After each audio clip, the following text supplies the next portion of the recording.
Here's a little story that's in my book of Nottinghamshire folk tales, and I came across it in the local history library in Nottingham in a little pamphlet that was put together by a librarian, amateur historian, antiquary back in the 19th century. It's called The Young Man's First Visit to Goose Fair. There's a man who had a very difficult relationship with women. His courtship was difficult, his marriage was even more difficult, and the divorce was, well, absolutely terrible. And the man was left with a little boy to bring up, a little toddler. And he decided that he'd bring up this little boy in innocence, without any experience at all of the wiles of women, which he succeeded in doing.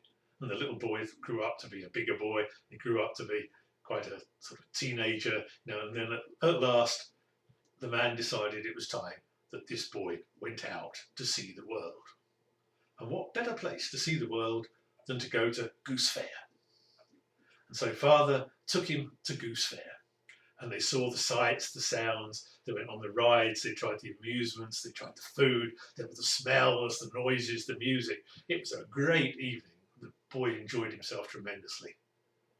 But amongst all this, the one thing that really caught his eye was a long fella in a big floppy hat over a wonderful, beautiful, interesting face and a strangely shaped body.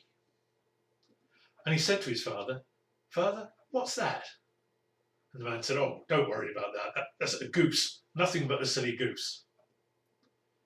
And as they went round the fair, the boy saw more and more of these silly geese going around in twos and threes and little groups, laughing, giggling, having fun, enjoying themselves, talking to each other. And he was really captivated by these.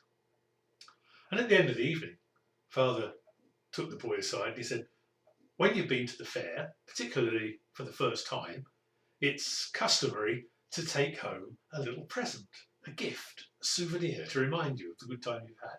What would you like to take home with you?" And the boy said, "Oh, that's easy. A goose, nothing but a silly goose." So however hard you try, nature will out, you see. And as I say, that little story I thought was just a silly little story that was going around Nottingham in the 19th century. Or perhaps it was something that the pamphleteer had made up even. But no, since the book came out, ages after that, I discovered the story's got a long, long history. It goes right back to Boccaccio writing his collection of stories back in Italy in the 13th century.